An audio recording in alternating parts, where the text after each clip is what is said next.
Hola, buenas noches a todos. Sean ustedes bienvenidos a nuestra Casa de Hermandad.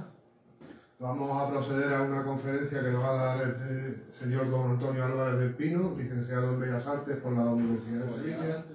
Este caballero tiene numerosas obras en nuestra ciudad y fuera de nuestra ciudad. Vamos a conocer desde el punto de vista artístico la imagen de nuestro titular, el Santísimo Cristo de la Piedad, al que todos tenemos tanto cariño, pues ahora lo vamos a conocer desde el punto de vista artístico. Quiero agradecer a don Antonio su cordialidad y su entrega a la hora de realizar esta conferencia y su trabajo. Y nada más que añadir, procederá don Antonio. Muchas gracias. Déjamelo por si no se me oye. Sí, a mí no me gustaría... Buenas noches a todos, bienvenidos, muchas gracias por haberos acercado. Hace un par de meses, el hermano mayor, Juan Carlos Torrejón, hablamos de la posibilidad de dar una charla dentro de los ciclos de formación que tienen todas las hermandades. A mí me gustaría hablar sin micrófono, entonces vamos a una prueba, porque me siento más cómodo sin micrófono. No se oye nada. ¿No se oye nada sin micrófono? Muy poco. Nada. Vale, pues con micrófono. ¿Qué vamos a hacer?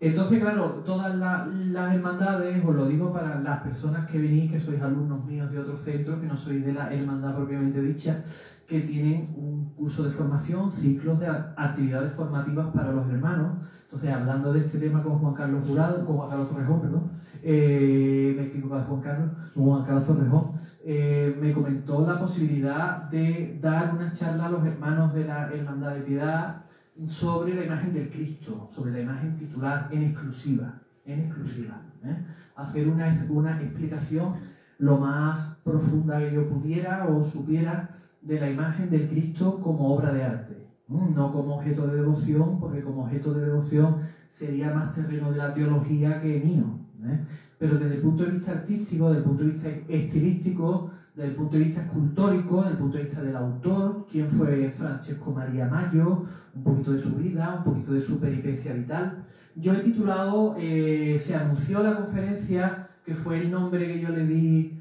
a Juan Carlos cuando hablamos, Santísimo Cristo de la Piedad, Anatomía Humana y Canon Escultórico.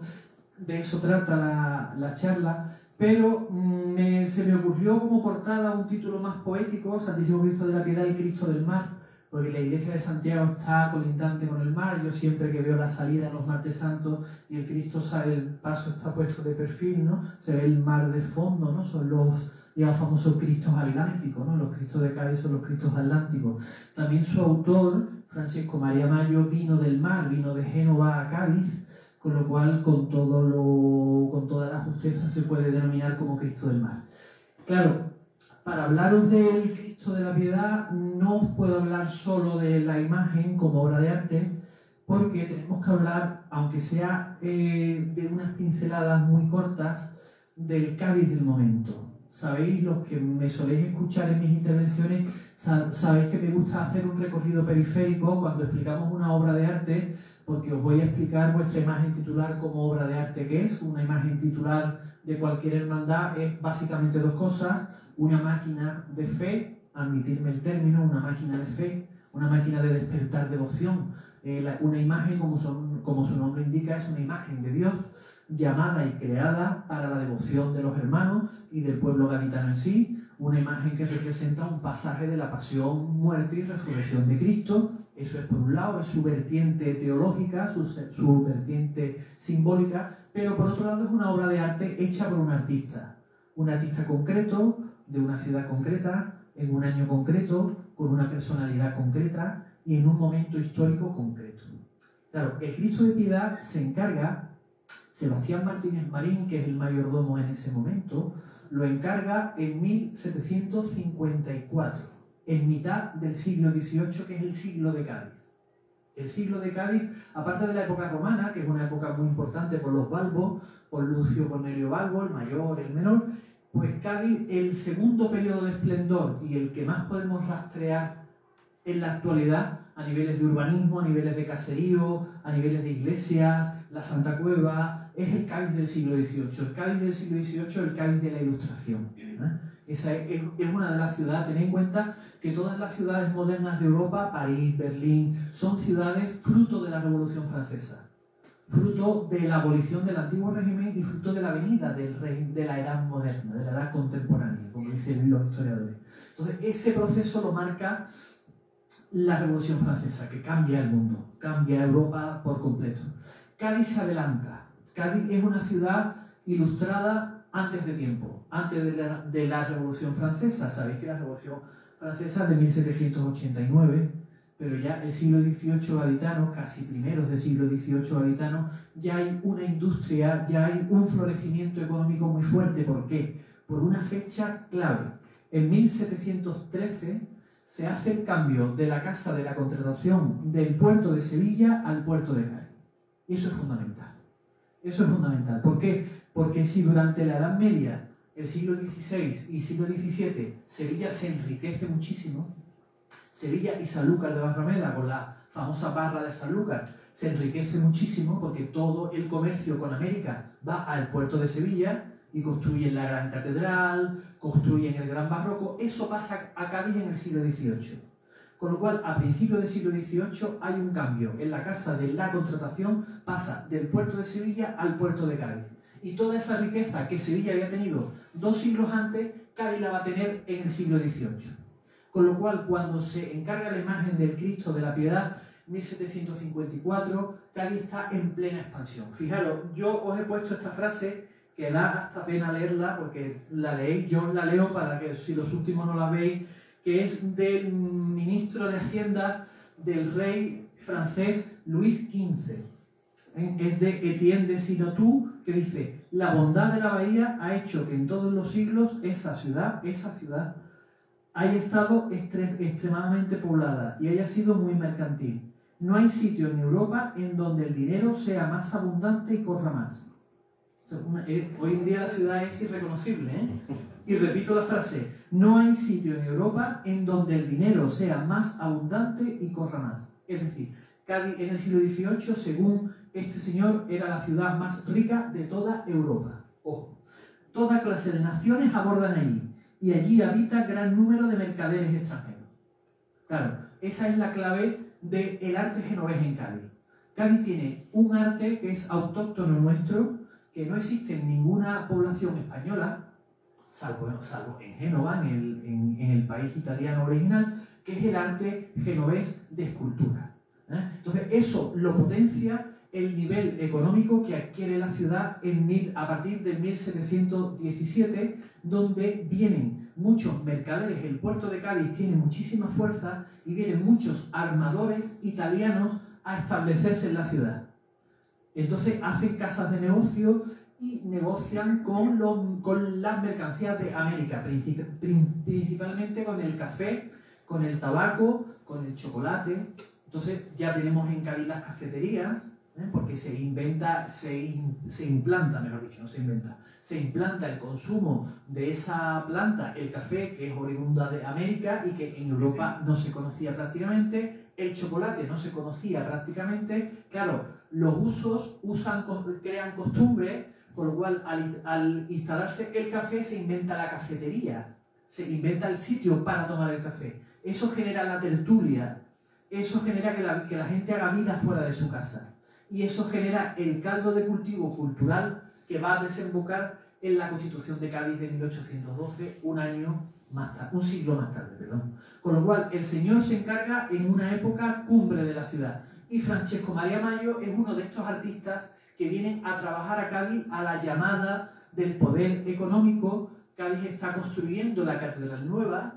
Cádiz ya se ha quedado muy pequeña, la demografía ha aumentado muchísimo, se ha cuatriplicado porque hay mucha gente extranjera que vienen a la ciudad, y entonces estos, digamos, comerciantes genoveses que vienen en un primer momento son el enganche, el eslabón para que vengan escultores genoveses a la ciudad. Yo los escultores genoveses los divido, aquí tenemos dos láminas grabadas de Génova y Cádiz en el siglo XVIII, fijaros toda la flota, ¿no? Entonces, los artistas genoveses yo los divido en 3 bloques importantes. La actividad escultórica genovesa a la que pertenece el señor de Piedad la dividimos en 3 bloques fundamentales. Empieza en 1720 y acaba alrededor de 1790. Y ahora explicaremos después por qué cae la Escuela Genovesa de Escultura. Viene por el cambio político de los gremios. Cuando Carlos III funda las academias, pues ya los gremios medievales, que eran donde los artistas se formaban, ¿no? Un artista acudía a el taller de un maestro cuando era niño y se formaba durante 5 años, después se examinaba ante el gremio de escultores que lo habilitaba para ser maestro. Todo ese sistema gremial se rompe en el siglo XVIII cuando el rey Carlos III funda las academias, y dentro de ellas las academias de Bellas Artes, con lo cual se crean instituciones públicas subvencionadas por el Estado para el aprendizaje de las artes, con lo cual el sistema gremial al que pertenecían los escultores genoveses desaparece, y ya los catedráticos, profesores de dibujo, de pintura y de escultura ya son funcionarios del Ministerio de Educación y Cultura, como lo siguen siendo hoy día. Eso fue el primer germen de lo que hoy serían las universidades. Con lo cual, el sistema de enseñanza medieval de que un niño entra en un taller de escultor a aprender el oficio desaparece. Ese es el motivo artístico. Y el motivo económico es que a final del siglo XVIII se liberaliza el mercado con América. El mercado con América estaba únicamente monopolizado por España. España, evidentemente, conquista América, no la descubre, América ya existía, sino que la conquista, y el monopolio es del mercado con los productos americanos, tiene solo derecho a explotarnos la corona española. Eso es durante el siglo XV, XVI, XVII y XVIII. Ya en el siglo XIX, pues se liberaliza el comercio con América y ya cualquier país puede negociar con América. Con lo cual, eso, al quitarle a España el monopolio, Cádiz se empobrece. Una prueba de ello es la Catedral de Cádiz. La nueva Catedral de Cádiz empieza siendo una obra muy fuerte y vemos cómo se va poco a poco acabando con materiales más económicos. No se cumple el proyecto inicial. ¿Por qué? Porque va faltando el dinero. Cádiz a lo largo del siglo XVIII sube y tal como sube, baja. Y ya en el siglo XIX es una ciudad normal como cualquier otra, con el apogeo de todo el urbanismo, pero sin el enriquecimiento que tenía. El maestro de la saga de los escultores genoveses, del que forma parte el Señor de Piedad, el gran artista, el gran maestro, el gran genio de esta escuela, es Antón María Maragliano, del que tenemos afortunadamente varias obras en la ciudad. Los historiadores del arte consideran que Francisco María Mayo fue discípulo de este hombre. Este hombre es, para que me entendáis, es Martínez Montañés genovés, el escultor más importante de la escuela genovesa de escultura. En Cádiz, afortunadamente, tenemos varias obras de él importantísimas. La Virgen del Carmen de Portaceli, por ejemplo, es una obra maestra de este escultor. En la iglesia de San Lorenzo, por ejemplo, tenemos 2 esculturas en la capilla de la Virgen del Pilar, 2 esculturas chiquititas que no están muy puestas al público, mucha gente no la conoce, porque la capilla del Pilar está siempre oscura, muy chiquitita. Es una imagen de San Francisco y una imagen de San Jerónimo, autógrafa de Antón María Maragliano. Son 2 obras impresionantes, de las 2 joyas más importantes que tiene Cádiz. Fijaros la obra de este señor. Él es el que implanta el modelo genovés, que muchos años los historiadores del arte gaditano, sobre todo los historiadores del siglo XIX, lo confundían con el arte napolitano. Todo el arte genovés lo llamaban arte napolitano. Pensaban que todo el arte que había llegado a Cádiz era arte de Nápoles, no arte de Génova. Y claro, no sabían que la Escuela Genovesa de Escultura, como os he comentado antes, se divide en 3 grandes bloques. La podemos dividir en 3 grandes bloques. El primer bloque, de 1720 a 1740, los primeros 20 años, que son artistas genoveses, pero que no vienen a Cádiz, sino que hacen las obras en Génova y la mandan en barco hacia Cádiz. El caso del maestro de la saga Maragliano. Fijaros, tenemos esta imagen y fijaros que recuerda claramente al Cristo de la Veracruz, ¿no? De la iglesia de San Francisco, que actualmente se encuentra atribuido al propio Antón María Maragliano. Vemos con el Señor de Piedad muchas diferencias con el maestro. Después lo vamos a ver. Después voy a lanzar una hipótesis que creo haberle leído un poquito la mente al maestro Francesco María Mayo, de las influencias fundamentales que tiene para haceros el Cristo de la Piedad. Fijaros, es un artista de una calidad, Maragliano es un artista de una calidad extraordinaria, que no tiene nada que ver las obras con la escuela andaluza. Los Cristos son muy blancos, los Cristos tienen un movimiento circular, no tienen el movimiento vertical que tiene el Cristo de Piedad, son muy teatrales, las cabezas están muy reclinadas, los Cristos son muy barbilampiños, no tienen las barbas espesas de los Cristos andaluces, son Cristos muy jóvenes, con una anatomía bastante fibrosa, bastante elegante, que recuerdan mucho los Cristos de marfil, digamos, sobremesa. Entonces, este es el maestro de la saga. Fijaros, este es el maestro de la saga. Aquí tenemos después, cuando vayamos avanzando en la charla, le vamos a volver a prestar atención a esa escultura, que es un conjunto escultórico de la Piedad, que está en la iglesia de San Felipe Neri de Génova, y la cara de ese Cristo es exactamente igual de la cara del Cristo de Piedad, exactamente el mismo rostro. Después, un poco más adelante, os voy a poner una imagen ampliada. Fijaros, Maragliano es un artista teatral, fijaros qué dominio de la madera, qué dominio de los ensamblajes, qué dominio de los bloques de madera para crear esa laxitud del cuerpo de Cristo, ¿no? Ese cuerpo de Cristo tumbado que da una sensación de morbidez extraordinaria. La escultura italiana es una escultura muy teatral, muy operística, si me podéis permitir el término. No es una escultura mística, no es una escultura de reflexión, como si es la escultura del Cristo de Piedad. Los escultores genoveses buscaban un impacto teatral, buscaban sobrecoger al espectador, sobrecoger al fiel. Sin embargo, el Cristo de Piedad es una imagen mucho más refinada, mucho más vertical, mucho más pensada para la oración, mucho más pensada para la contemplación. Con lo cual, el maestro María Mayo había evolucionado en su estancia en Cádiz y había adquirido parte de la escuela andaluza, como vamos a ver luego. ¿Veis? Fijaros, aquí tenéis otra retrospectiva. Este Cristo está en Génova. Fijaros que el movimiento del cuerpo es prácticamente el Cristo de Veracruz, exactamente igual, con algunas diferencias en el paño de pureza, ¿no?, que lo tiene dorado, y la propia composición, pero el canon escultórico es el mismo, un Cristo delgado, con un digamos, desarrollo muscular bastante pegado a los huesos, las piernas, una pierna recta y una pierna en contraposto invertido, es decir, que el pie que está delante es el pie derecho, no el pie izquierdo, como pasa en la escuela española. Los brazos no están a 45 grados, sino que formarían un ángulo isósceles. El pelo está dividido en dos guedejas, una recogida para que se vea el rostro y otra en prolongación sobre los pectorales y la axila. Eso va a ser la escuela genovesa casi en su mayor prontitud. O sea, van a copiar los maestros genoveses, casi todos van a copiar al maestro Maragliano, al maestro de la saga. Estoy muy apurado por las personas que estáis de pie al fondo. Pido disculpas, no me gusta que estéis de pie, espero no cansaros.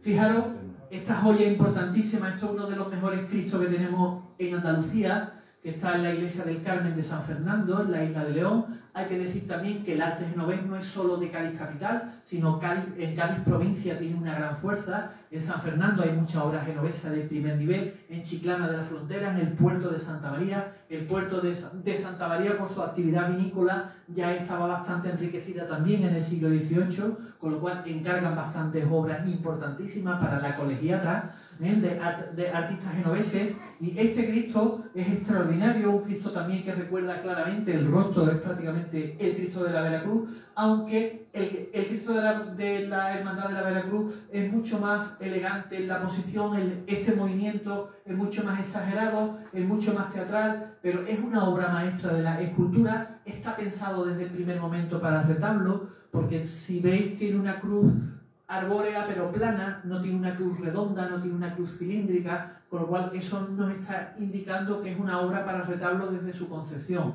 no es una obra pensada para salir a la calle, para ser observada por los cuatro costados de la escultura. Aunque es una escultura de bulto redondo, afortunadamente no ha sido restaurada hasta el día de hoy, no haber salido a la calle la ha protegido, para que nos entendamos. Entonces es una escultura que tiene la policromía original, la pátina original, con lo cual tenemos una obra del principal escultor de la saga, y esta obra de principio nos ayuda a comprender la evolución que va a tener Francesco Maria Maggio y sus hijos, Jacome Maggio también, en la creación de sus esculturas, que parten de la escuela genovesa pero van evolucionando, adaptándose un poco al medio en el que trabajan.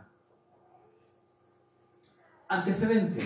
Claro, Francesco Maria Maggio no deja de ser un escultor italiano.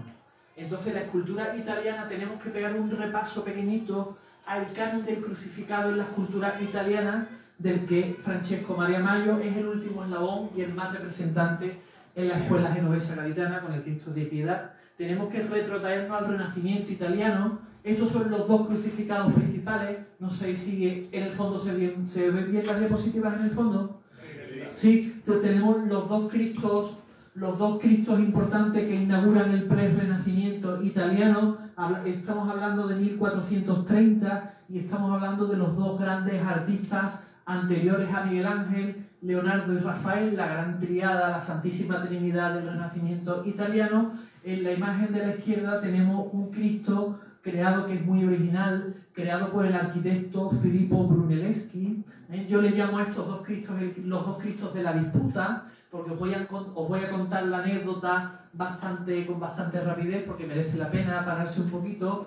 El Cristo de la parte derecha, de la foto derecha, es un Cristo que le encarga a Donatello, el famoso escultor Donatello, en la hermandad del Hospital de los Niños, el Hospital de Innocenti, que está en la plaza de San Lorenzo, digamos Florencia, que era un hospicio para niños abandonados. En esa época se abandonaban los niños que no se deseaban en las puertas de los monasterios, en las puertas de las iglesias. Entonces Lorenzo el Magnífico, como sabéis, era el gobernante florentino en esta época, hace un hospital de beneficencia para niños expósitos, para niños que han sido abandonados por sus padres. Bueno, pues para la capilla de este hospital le encargan al escultor más importante de ese momento, Donatello, este Cristo. Y claro, Donatello era íntimo amigo del del arquitecto Filippo Brunelleschi, que estaba haciendo la catedral florentina en ese momento, de Santa María del Fiore, con la cúpula, que es una obra maestra del arte mundial.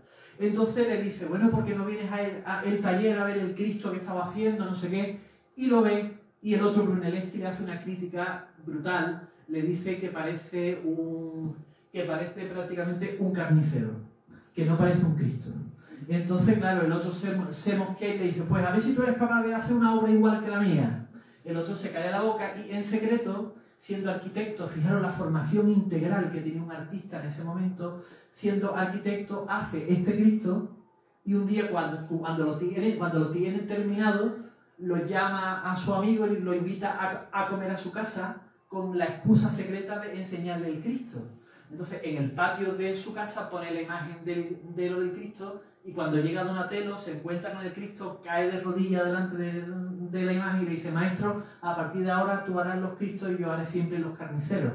Entonces, por eso le llaman el Cristo de la pelea, el Cristo del pique, ¿no? El Cristo de la disputa. El pique entre artistas y toreros y cantantes es una cosa excepcional. Bueno, pues entre uno y otro marcan el canon de lo que va a ser un crucificado en la escuela italiana de escultura. Evidentemente Brunelleschi hace un Cristo mucho más fino que el otro, y ya tenemos el canon alargado, el canon de anatomía fibrosa, con muy poca grasa, muy pegado al hueso, las rodillas juntas hacia el lateral derecho, con lo cual ya tenemos el movimiento principal que va a llevar Maragliano al punto final. Maragliano es el último escalón de la escuela italiana de escultura que presenta Brunelleschi, ¿eh? Fijaros, aquí os pongo detalles. Es un Cristo exquisito, con una, digamos, policromía extraordinaria, un Cristo muy delgado, como veis, bastante elegante, muy místico, con muy poca sangre. Otro de los grandes Cristos, otro de las grandes imágenes, en la imagen que tenéis blanca a mano izquierda, es el Cristo de San Lorenzo de El Escorial, que está en mármol, que lo hizo el orfebre, otra obra maestra de la escultura hecha por un no escultor. La hizo el orfebre Benvenuto Cellini, que ha pasado a la historia por el libro de su vida. Benvenuto Cellini, fijaros la magnífica escultura que es capaz de hacerle al rey español Felipe II, pero ha pasado a la historia porque escribiendo un libro de su vida inventa un género literario que son el libro de memorias. Inventa la autobiografía moderna. O sea, que el tema de un libro sea su vida contada literalmente. Eso es, el primero que lo hace es él, después de San Agustín de Hipona, en su libro de las Confesiones, pero San Agustín cuenta cosas de su vida y reflexiones generales sobre teología.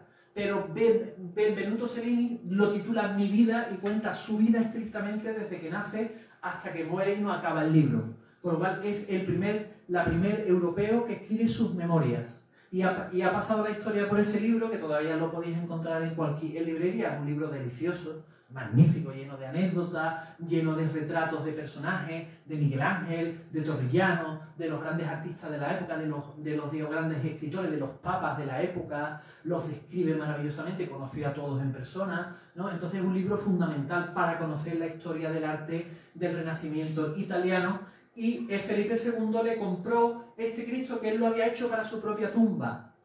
Este hombre ganó muchísimo dinero como, digamos, orfebre. En el Museo del Prado tenemos un salero famoso, que es una obra maestra de la orfebrería, el cristal de roca. Escribió también libros sobre orfebrería, platería, un grandísimo orfebre y un grandísimo escultor, como podéis ver. Pues entonces Felipe II le compró este Cristo que él lo había creado para su propia tumba, y lo compró para el monasterio de San Lorenzo del Escorial, que estaba edificándose en ese momento. Ese Cristo también va a marcar una evolución a un Cristo mucho más robusto, mucho más musculoso, que sería el epílogo, el Cristo nuestro de la Buena Muerte de la iglesia de San Agustín. Un Cristo mucho más fuerte, mucho más atlético, mucho más ancho, de mucho más corpulencia artística física, ¿no? Y el otro Cristo que yo es el que veo como el precedente fundamental que toma Francesco Maria Maio para vuestro Cristo de la Piedad, es el Cristo del Hospital del Santo Espíritu que hace Miguel Ángel Buonarroti. Fijaros que no parece una escultura de digamos, Miguel Ángel, es su única escultura tallada en madera de tilo, que curiosamente son las grandes maderas que utilizaban aquí los escultores genoveses. Fijaros cómo la composición es exactamente igual del Cristo de Piedad. Tenemos la misma verticalidad, tenemos la cabeza caída de la misma manera, tenemos el mismo canon escultórico, con la diferencia abismal que, claro, Miguel Ángel hace un Cristo desnudo, porque en Italia no estaba mal visto hacer los Cristos desnudos. Aquí en España no era viable hacer un Cristo desnudo. Es más, el Cristo que hemos visto antes en el Escorial digamos, Benvenuto Cellini, le han puesto un sudario de tela dorada, de tela bordada, de malla bordada, para tapar los órganos sexuales del Cristo, pero en Italia eso no estaba mal visto. Entonces, para el Hospital de Santo Espíritu, el joven Miguel Ángel, en 1490, hace esta imagen. Es un Cristo precioso, es un Cristo equilibrado, un Cristo estilístico, un Cristo fibroso, un Cristo elegantísimo, muy juvenil, con una, digamos, policromía extraordinaria. Y yo creo que es uno de los antecedentes más notables del Cristo de Piedad, una de las grandes inspiraciones que pudo tener Francesco Maria Maio. La técnica. ¿Cómo se hizo el Cristo de Piedad?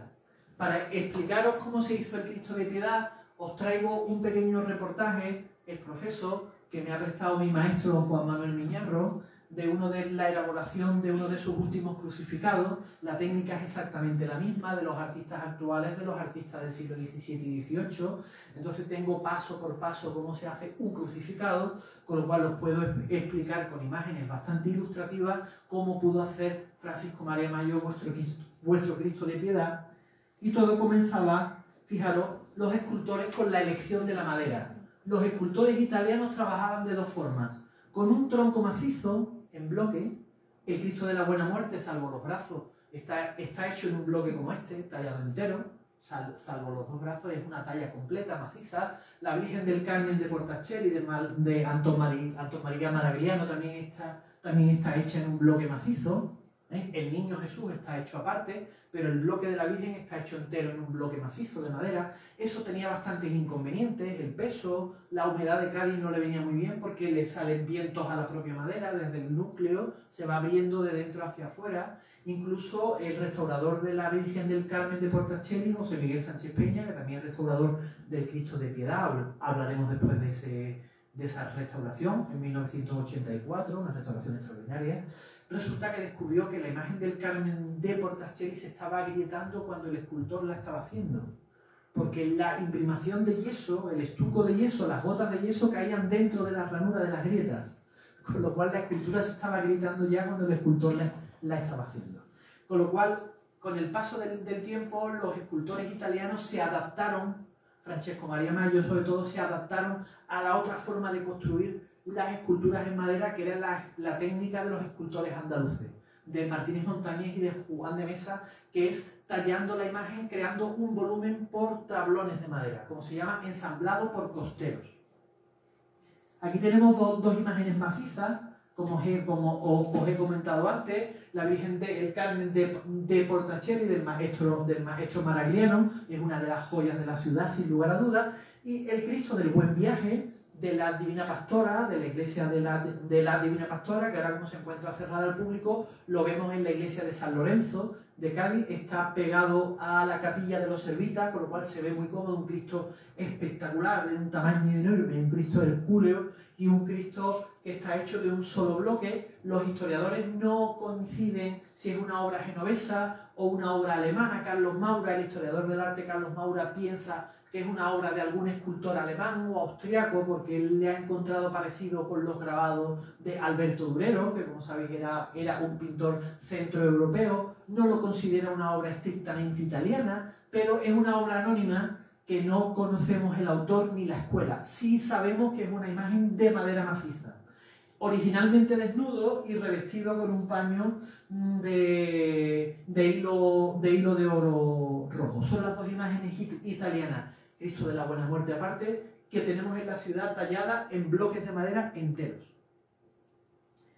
Fijaros este modelo de Lucas Cranach que podemos tener en este grabado, es el que se refiere Carlos Maura, en el que le encuentra el canon del Cristo del Buen Viaje como obra centroeuropea. Lucas Cranach, como sabéis, es un artista de Centro Europa, es un artista valón y que es un gran pintor y un gran grabador al aguafuerte. Entonces hizo unas reproducciones de la Pasión de Cristo. Entonces en el Monte Calvario que él pintó, Jesús muerto con los dos ladrones, con San Dimas y Gectas, la composición del Cristo, la inclinación de los brazos, ya le pone el clavo en la muñeca en vez de en la palma de la mano. Es muy moderno a la hora de representar eso así. Hoy en día sabemos por la ciencia médica que las personas que morían en la cruz no morían por la palma de la mano porque se rompería la mano, sino por la parte de la propia muñeca donde el cúbito y el radio hacía de tapón, y la persona no se desgarraba la mano con el clavo. Fijaros como Lucas Cranach ya representa eso, y el Cristo del Buen Viaje tiene ese comportamiento, ¿no?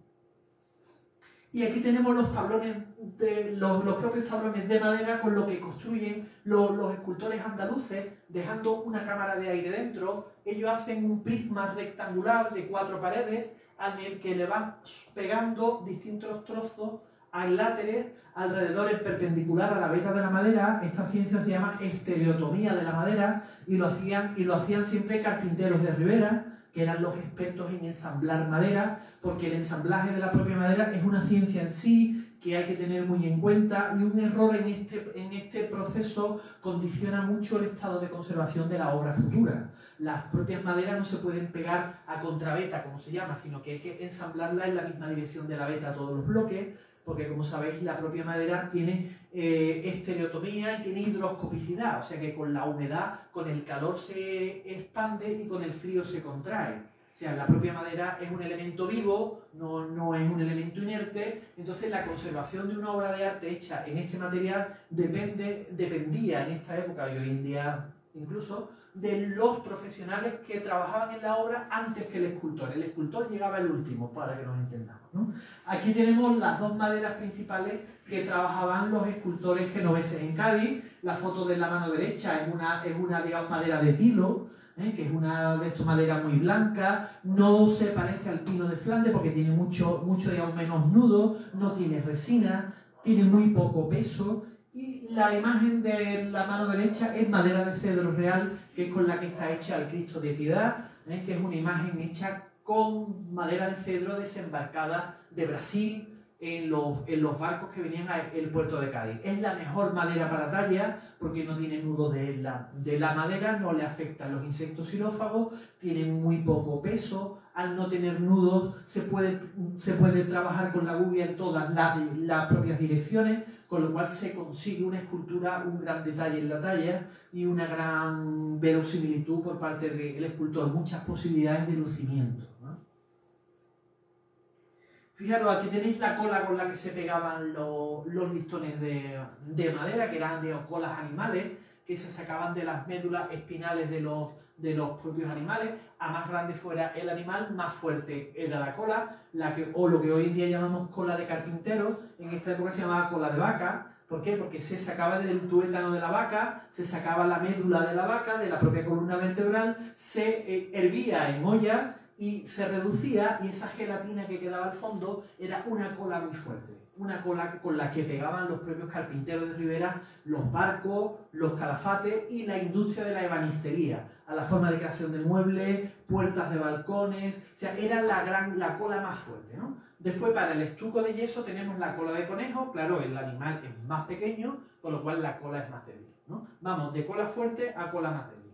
La cola más débil de todas es la cola de pescado, que es la gelatina de cocina que se utiliza hoy en día para hacer cuajadas, para hacer flanes, que es con la que se pegan los panes de oro en los pasos de Semana Santa. Claro, una lámina de pan de oro no tiene peso específico, eso se vuela con la respiración, con lo cual se pega con la cola más suave, que es la cola piscis, la cola de pescado, ¿no? Fijaros, os pongo esta diapositiva, que parece más de cocina que de Bellas Artes, pero vosotros en vuestra hermandad tenéis toda la documentación de la realización del Cristo, y como dato curioso sabemos que Sebastián Sánchez Marín, que es el que le encarga el Cristo a Francesco Maria Mayo, en 1754, como hemos hablado antes, le da la cantidad de 10 pesos para aceite de nueces para la policromía del Señor. Claro, las imágenes se policromaban con pintura al óleo, que es pigmento de color, polvo de color, mezclado con aceite. Aceite de linaza o aceite de nueces, que era la más económica. ¿Por qué era la más económica? Porque la cáscara de la nuez es mucho más oscura que el aceite del lino, con lo cual la pintura con el paso del tiempo amarilleaba antes. Todo esto los maestros tenían, esto era una alquimia maravillosa que la industria de la pintura ha eliminado. Hoy en día todos compramos los tubos de pintura en las grandes tiendas de Bellas Artes, pero en la época en la que se hace el Cristo de Piedad lo hacían a mano todos los artistas, desde la madera hasta la pintura hasta todo. Entonces resulta que la hermandad le va pagando la imagen se contrata por 3.850 reales de vellón, que es un precio medio, no es un gran precio alto. Maragliano es un artista, Mayo, Francesco Maria Mayo, ahora hablaré de él en exclusiva, es un artista que muere en la pobreza, con lo cual el precio de su cotización no era de los más elevados, era un precio medio aceptable para la época. Entonces aquí tenemos el aceite de nueces con el que se policroma el Señor, y el polvo blanco que tenemos ahí es el yeso. El yeso es el sulfato de cal que se mezcla con la cola de conejo para dar las imprimaciones al Cristo. Ahora lo vais a ver con el Cristo de Miñarro. Fijaros, aquí tenéis dos elementos de talla directa. Aquí tenéis las manos de Luis Álvarez Duarte tallando la Virgen de la Cigarrera de la iglesia de Santo Domingo de Cádiz.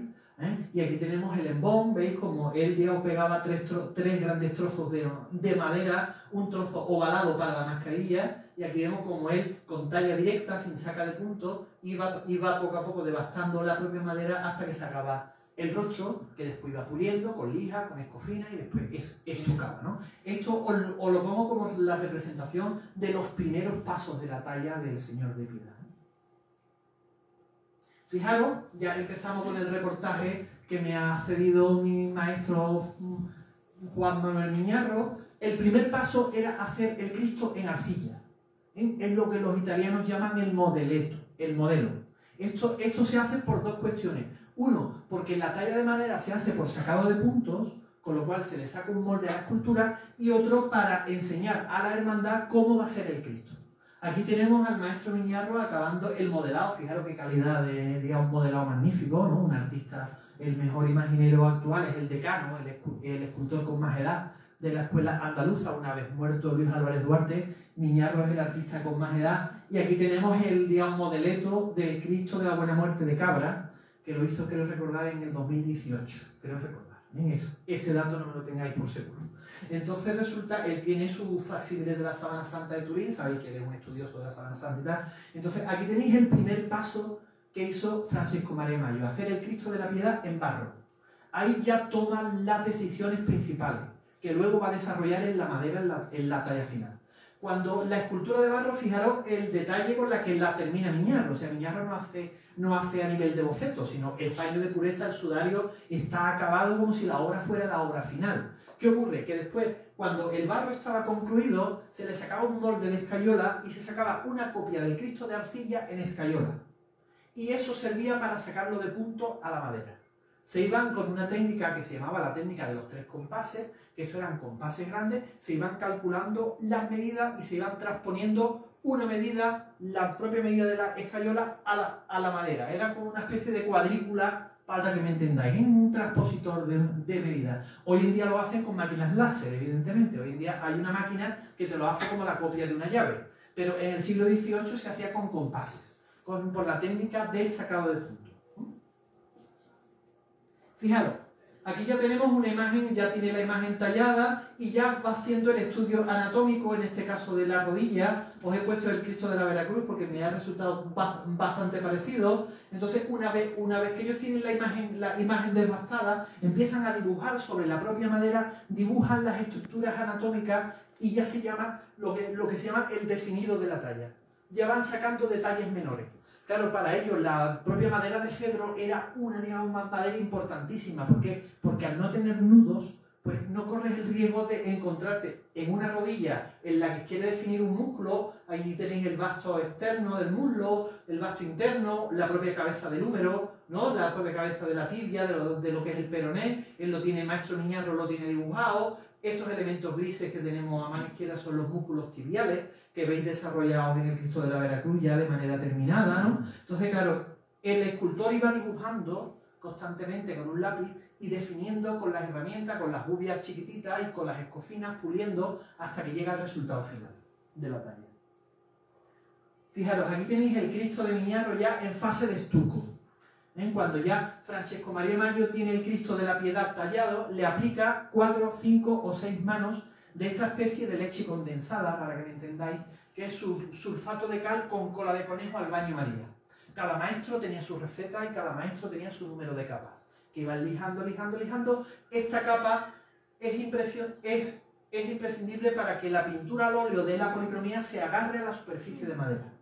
Ese paso previo es fundamental. Este paso previo en la época del maestro Maggio lo hacíamos los pintores, porque las esculturas se hacían por las ordenanzas del gremio. Por lo tanto, hoy en día un imaginero lo hace todo él. Pero en el siglo XVI, XVII y XVIII, la policromía de las esculturas la hacían los pintores. Con lo cual, si yo hubiera sido un pintor en el siglo XVIII, a mí me hubiera llegado el Cristo de la Piedad tallado en madera y yo lo primero que hubiera hecho es aplicarle el yeso. 4, 5, 6 manos, dependiendo de mi experiencia personal. Después eso se lija, se deja lo más liso posible para policromar. Entonces se policroma con óleo. Y sabemos que la hermandad le pagasteis al maestro Maggio 10 pesos, que no es el equivalente a euros actuales de cuánto sería, para aceite de nueces y colores. Para aceite de nueces y colores.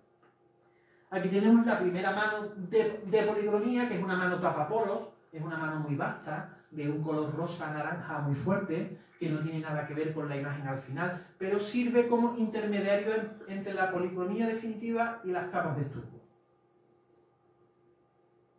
Fijaros cómo ya se van haciendo esta imagen de la espalda os la he puesto porque el Señor de la Piedad tiene las llagas, tiene las heridas en relieve. Hoy en día lo hacemos con látex, con elementos plásticos, pero en la época del maestro Maggio lo hacía con pergamino. Pegaba un cuadradito de pergamino en la rodilla con cola de conejo y lo abría con un cuchillo por la mitad, lo abría en 4 trozos y le aplicaba el estuco. Y con eso simulaban las rodillas rotas, la piel de las rodillas rotas. Después lo hacían los grumos de las heridas de la espalda, de los latigazos, la sangre espesa del costado, con pequeñas lentejas de corcho. Cogían pequeñas bolitas de corcho que las iban ellos pegando a la propia talla de madera y cuando luego policromaban encima, la sangre salía como en relieve. Eso es lo que se llama en historia del arte los postizos, ¿no? Que no son elementos de la propia madera, sino que son elementos superpuestos para crear un efecto dramático en este caso. La espalda de El Señor de la Piedad es una obra maestra en ese sentido. Tiene unos verdugones, unas llagas abiertas verdaderamente escalofriantes. Y además habla muy bien del conocimiento anatómico de los escultores de la época. ¿Por qué? Porque hoy en día yo veo permitidme una crítica velada, de cuando un imaginero actual hace una herida abierta, la hace completamente lisa, los labios lisos, como si hubiera cortado con un cúter. Eso pasa en un cuerpo muerto, no en un cuerpo vivo. En un cuerpo vivo, las llagas las tiene como las tiene el Señor de Piedad. Los labios son discontinuos, porque el organismo está en funcionamiento. y la sangre está fluyendo por el cuerpo.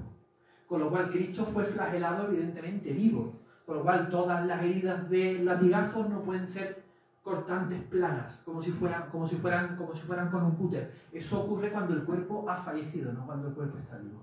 El Cristo de la Piedad, si mañana vais a verlo, pasado, os acordáis de estos datos que os voy dando, sobre todo los que sois hermanos de la hermandad, el grupo joven y tal, fijaros en esos detalles, que es una obra maestra de tanatología médica, ¿eh?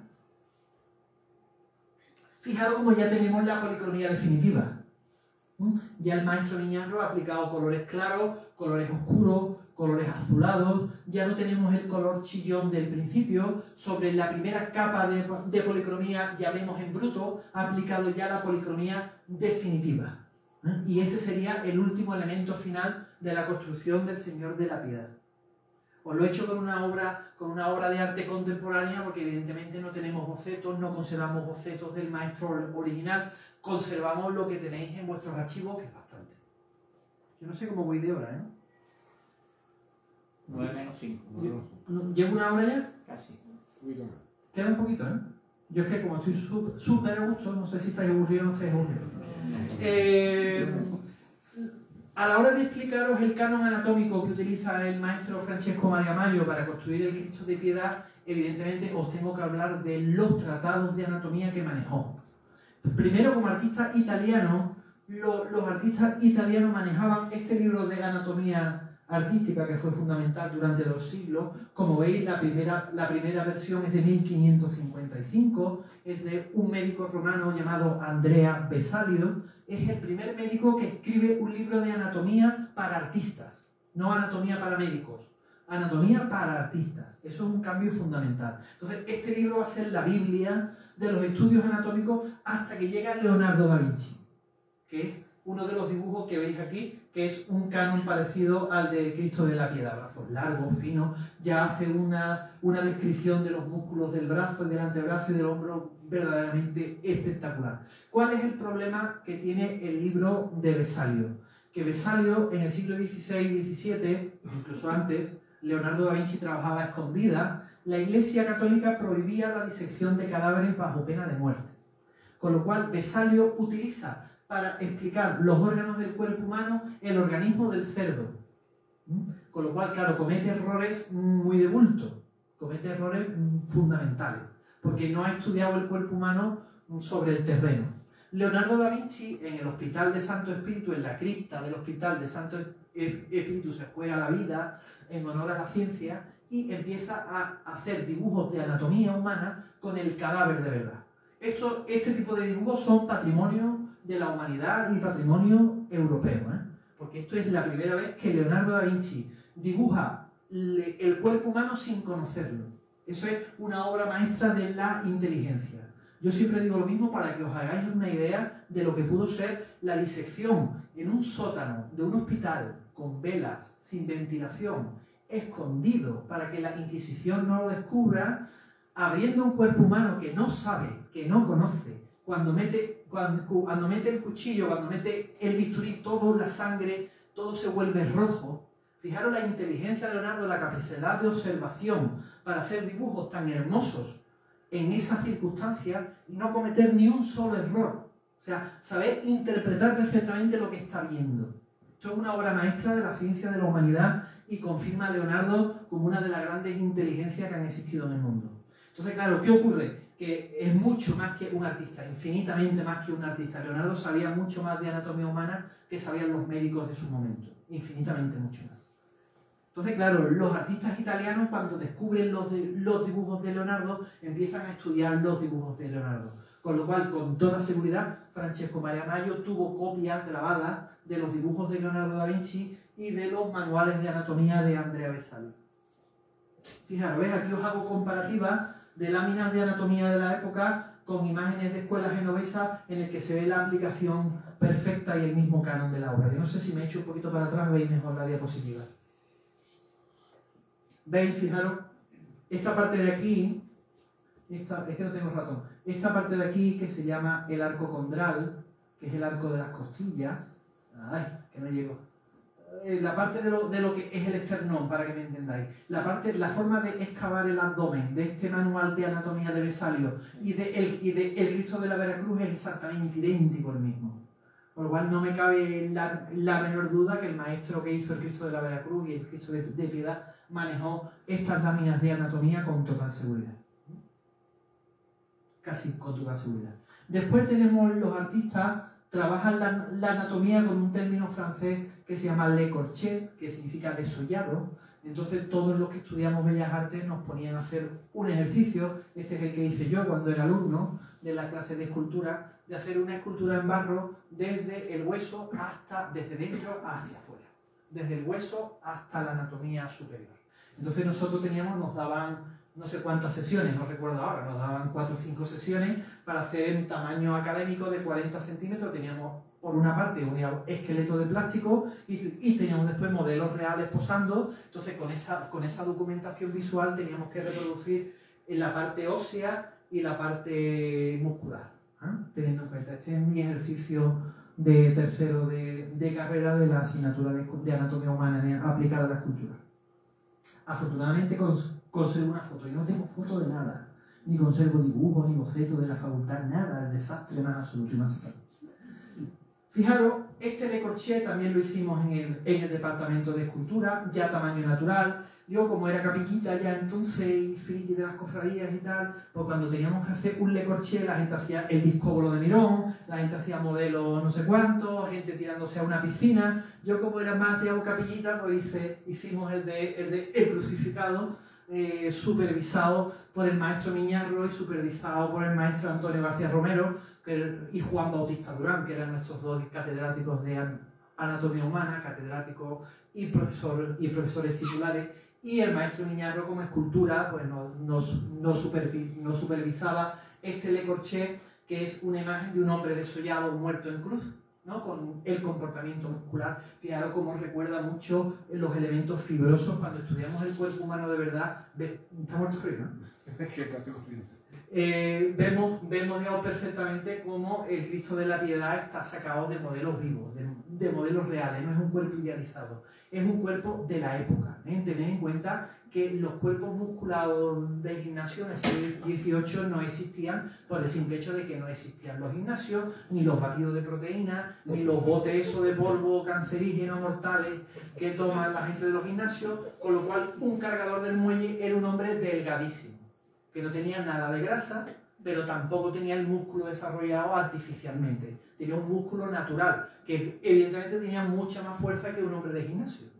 Evidentemente, porque esto era, este tipo de músculo, eso eran alambres de acero. O sea, un hombre de esta época tenía muchísima más fuerza que cualquier culturista actual.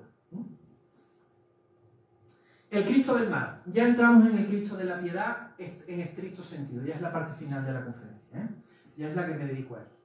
El Cristo de la Piedad, supongo que lo sabréis, pero los que hablo ya para los que no sois de la hermandad y para el grupo joven, que quizá no tenga esta documentación tan a la mano, conocemos perfectamente al detalle cómo fue el encargo, cómo fue la ejecución del encargo, y es un Cristo que tiene muchos avatares en su construcción, curiosamente.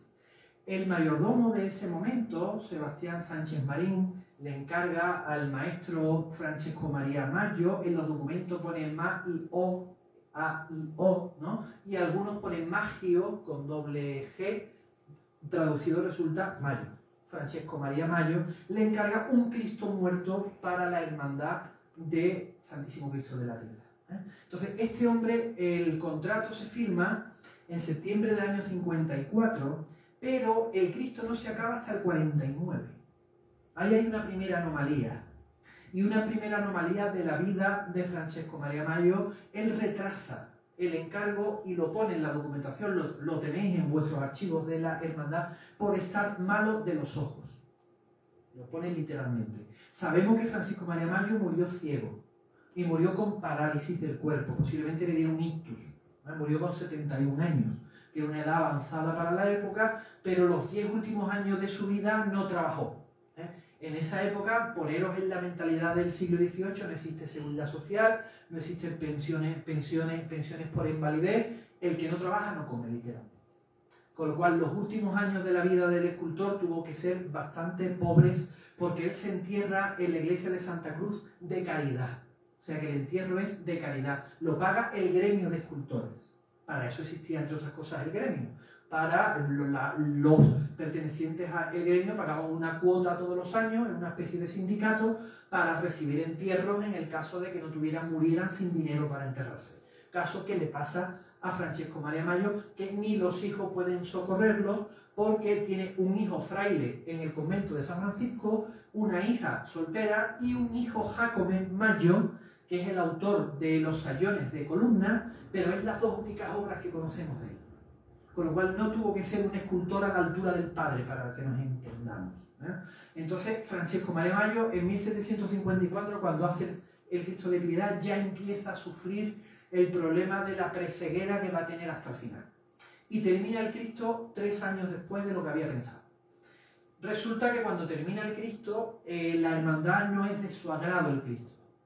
Y convoca un tribunal de evaluación en el que llama al escultor Pedro Laboria, que es el que hace la Virgen que está en la iglesia, es un escultor que pertenece a la Hermandad Sacramental de San Antonio y hace la Virgen del Retablo Mayor de San Antonio, que restauró hace un par de años Pilar Morillo, maravillosamente.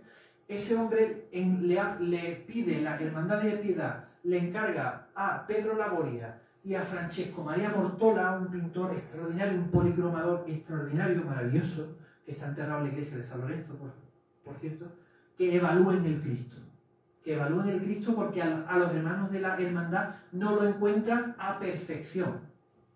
Esto es un enigma muy grande. ¿Por qué? Porque José Miguel Sánchez Peña, cuando restaura el Cristo en el año 84 y le hace radiografías, no encuentra en las radiografías añadidos de madera posterior a la madera original. Con lo cual el Cristo no fue reformado, no fue retallado, no fue corregido. Y el Cristo es una obra maestra de la escultura, obviamente. Con lo cual yo no sé qué pudieron encontrar los hermanos de la Hermandad de Piedad en ese momento para convocar un tribunal para que evalúe la imagen y en caso, se dice también, lo tenéis en vuestros archivos, en caso de que los peritos consideran que la escultura tiene que reconstruirse o tiene que perfeccionarse, fuera a costa del escultor. O sea, que el escultor tenía que hacer el arreglo, la mejora, sin cobrar por ello, porque lo consideran daños y perjuicios. ¿Qué pasa? Nada de eso está en la escultura final. Por lo cual, el Cristo está tal y como lo hace Francesco María Mayo y es una obra maestra de la escultura. ¿Qué creo yo? Que el mundo ninja de las esculturas, de las hermandades, ya estaba en marcha en ese momento. Y lo que puede haber detrás es que un clásico, que Sebastián Sánchez Marín era el mayordomo de la hermandad y encarga el Cristo sin consultar con nadie de la Junta de Gobierno. Lo encarga por su cuenta y riesgo. Entonces yo creo que lo que pudo pasar es que los hermanos, cuando vieron el Cristo y vieron que no habían tenido nada que ver con la escultura, la rechazaran por politiqueo de Junta de Gobierno. Porque claro, el maestro Sánchez Peña, cuando restaura el Cristo y le hace radiografías, no encuentra añadido ninguno de madera, porque eso se quedaría registrado si la imagen ha sido reformada poco después de la ejecución. Y no conserváis en vuestros archivos, desgraciadamente, el veredicto que dan Pedro Laboria ni Francesco María Mortola. Con lo cual no tuvieron que dar un informe negativo de la ejecución de la obra final. Por eso la obra no se restaura, no se reforma, no se corrige, porque no había nada que corregir. Con lo cual yo creo que una posible solución es que hubiera problemas dentro de la Junta de Gobierno, porque un mayordomo a espaldas del hermano mayor, que entonces se llamaba alcaide, en esa época sería el alcaide de la hermandad, encarga una imagen con los fondos económicos de la hermandad sin llevarlo a cabildo, sin consultar con la Junta de Gobierno, entonces se llamaba Junta de Oficiales. Yo creo que pudo ser un problema de politiqueo porque la obra es una maravilla, como todo el mundo sabe. Aquí lo tenéis. Yo os voy a poner mi hipótesis de inspiración del Cristo. Aquí tenéis una imagen del paso del conjunto del misterio, del Cristo de Piedad, que sale el martes santo, y al lado os pongo la imagen del crucificado del Santo Espíritu de Miguel Ángel Buonarroti. Fijaros cómo la composición es exactamente la misma. Una imagen es de 1470 y el Cristo de Mayo es 250 años posterior. Claro, de Francisco María Mayo, de su vida anterior a su llegada a Cádiz, no conocemos nada. Él nace en 1705, se casa en 1720 con 15 años, se casa en Génova y viene a Cádiz, se documenta por primera vez en Cádiz en 1741. En 1741 hace la primera obra documentada en Cádiz, y la segunda obra documentada en Cádiz tenemos ya el Cristo de la Piedad. Entonces, claro, ¿qué pasa? Viene un maestro formado en Italia, del que no sabemos nada, no sabemos ni su formación, no sabemos en qué taller aprendió, se le atribuye como alumno de Maragliano por las similitudes en la escultura, pero las similitudes podéis ver con lo que hemos visto antes del maestro, que no son tantas, porque ni tiene la movilidad del Cristo de la Veracruz, no tiene la composición del Cristo del Carmen de San Fernando, sí tiene elementos en el rostro. Pero el cuerpo yo lo atribuyo más a la escuela florentina de escultura, no a la escuela genovesa. Por lo cual puede ser que el maestro Mayo tuviera más interés por la escultura del Renacimiento italiano que por la escultura contemporánea. Eso no era una cosa rara, porque el Cristo del Ciego de Cádiz, como sabemos, es de José Montes de Oca, de 1730. José Montes de Oca no se inspira en los maestros de la época suya contemporánea, sino se inspira en la escuela de Martínez Montañés. O sea, que mira hacia atrás. Es un maestro que mira hacia atrás. Entonces, perfectamente le pudo pasar lo mismo a Francesco María Mayo, que tuviera más afición a la escultura del centro de Italia, a la escultura de la Toscana, más que a la escultura propiamente genovesa. Por eso vemos una composición tan exacta, porque le ponéis el propio paño, el propio sudario que tiene el Cristo, y es exactamente la misma composición, el mismo canon, el mismo análisis de la anatomía, es exactamente un referente directo. Fijaros, ¿ves? Os pongo más imágenes.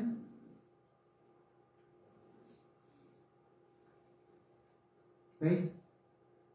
El diálogo parecido es notable, ¿eh? De una escultura con 250 años de distancia. El Cristo de Miguel Ángel es de 1470. Las fotos son mías. La última vez que estuve en Italia le hice la foto, está en el Museo Florentino de la Ópera del Duomo, donde está la famosa Magdalena penitente de Donatello, esa mujer desgreñada que está prácticamente temblando, que es una obra maestra, ¿no? Y allí está este Cristo, es una vitrina. Es la única talla en madera que conocemos del maestro Miguel Ángel, porque todo lo que hace después es mármol, ¿no? Entonces, fijaros, la concomitancia es exactamente parecida, ¿no? Exactamente el mismo cambio, ¿no? Parece que hasta la forma de la talla de lo que es el pelo, la forma de resolver los bucles, fijaros, en doble S hacia atrás, como tenemos aquí, lo tenemos en el Cristo, aquí, por ejemplo, ¿veis? Lo vemos en el Cristo de Miguel Ángel, las órbitas de los ojos, los párpados en línea semicircular muy recta, el óvalo de los ojos de búho, en el globo ocular muy marcado, la barba muy corta, la frente redondeada, alveolada. Es una imagen que la inspiración. Y esto es lo que os hablé antes del corcho. Estos son elementos de corcho pegados a la propia madera, con lo cual conseguía el efecto de sangre en relieve, ¿eh? Fijaros. La estructura, la misma elegancia, el mismo sentido místico que tiene el Cristo, la poca teatralidad. Fijaros que las obras que tiene Maragliano son muy teatrales, los paños bastante movidos. El propio Cristo de la Veracruz tiene un sudario con unos vuelos muy fuertes que no lo tiene el Cristo de Piedad. Posiblemente el Cristo se lo encargaron para superponerle un sudario de tela. Por eso lo hace en plan pañal, para que me entendáis, ¿no? Fijaros, aquí analizamos el rostro y la imagen de la izquierda es un Cristo de Maragliano y la imagen de la derecha vuestro Cristo de Piedad. En el canon del rostro sí vemos influencia del maestro digamos, Maragliano, aunque la talla del pelo del Cristo de Piedad es más caligráfica. ¿Qué quiero decir yo caligráfica? Que el movimiento de gubia es seguido, es como si lo estuviera dibujando con lápiz. Eso pudo ser debido a las dificultades de los ojos. Eso pudo ver perfectamente debido a un escultor que tiene la visión muy mermada, con lo cual no consigue planos rectos, planos pictóricos, como si hace Maragliano. O sea, la barba que le talla Maragliano a su Cristo es una barba muy dominada, una barba muy pequeña, una barba muy corta, el rizo, la talla del rizo es muy esquemática, es muy pictórica, parece prácticamente pinceladas en un cuadro, ¿no? Los rizos se mueven en el aire como pinceladas en un cuadro. Sin embargo, el Cristo de Piedad tiene el pelo más en bloque, más en conjunto de bloque. Eso puede ser porque la talla fuera con la mano apoyada sobre la propia madera, tallando con el propio martillo y la gubia, haciendo un dibujo muy exacto de lo que es el pelo, porque lo tallara a muy escasa distancia de la obra, muy escasa distancia de la propia escultura. Y por eso tiene detalles tan preciosistas, ¿no?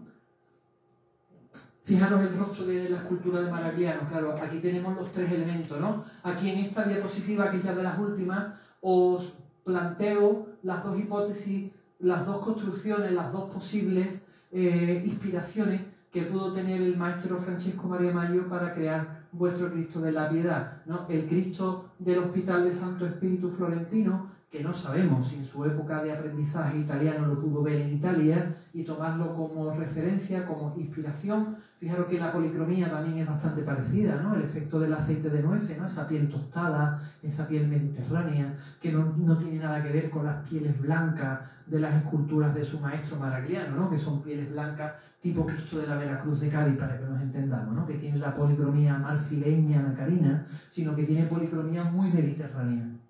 Entonces eso puede ser debido al aceite de nueces que utiliza, que las nueces sabéis que tiene una cascarita marrón, que eso cuando se mezcla con el aceite, con el paso del tiempo va tiñendo el aceite y el óleo va tomando ese color café clarito, para que me entendáis, ¿no? No es ese color claro cadavérico que tienen las imágenes del maestro Maragliano o el Cristo de la Veracruz de Cádiz, pero aún así, fijaros cómo el canon del rostro es bastante equiparable al canon del rostro de Piedad, sobre todo en los labios, ¿no? La forma de fruncir los labios, la forma de despejar la frente en semicírculo, los pómulos salientes pero no demasiado, un rostro más alargado que oval, no es un rostro ovalado, sino es un rostro rectangular, los globos oculares muy marcados. Eso lo tiene claramente la imagen de, digamos, Maragliano y la imagen de Piedad, y no tanto en sí la imagen de Miguel Ángel. Con lo cual, fijaros que el Cristo de Piedad tenéis una obra insertada, de momento, en una obra cumbre de su autor, una obra cumbre del maestro Maragliano, que sus hijos no tuvieron la misma altura suya, con lo cual la escuela suya acaba prácticamente con él. Los dos de Osayones de Piedad son muy buenos, son dos obras extraordinarias, pero el escultor no sabemos muy bien por qué no tuvo un desarrollo artístico posterior como el que tuvo el padre, con lo cual no podemos decir que haya una escuela de los Maggio, de la familia Maggio.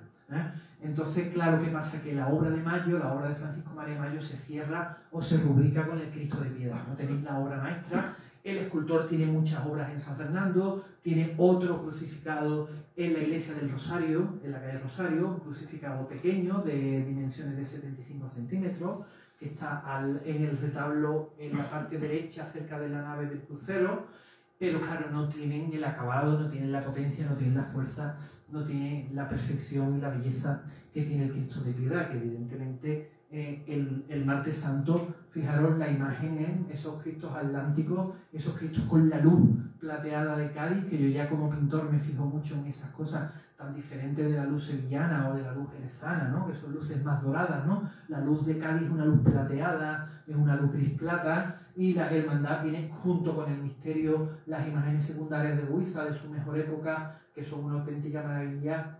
Y entonces, en resumen, tenéis una imagen de un autor en plenitud, ya empieza su declive físico, pero no su declive artístico. Es un maestro en plena madurez artística, de la ciudad en plenitud artística.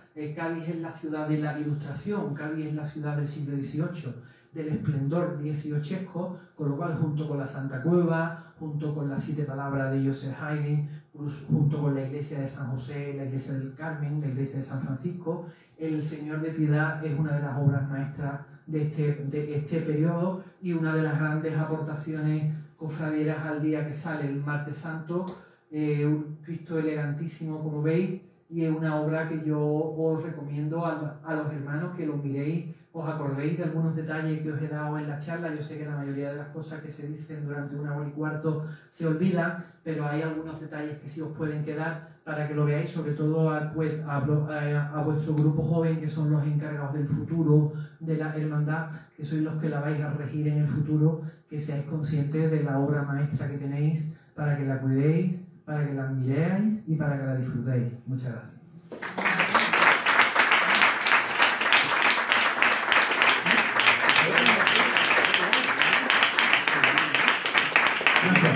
Gracias por venir.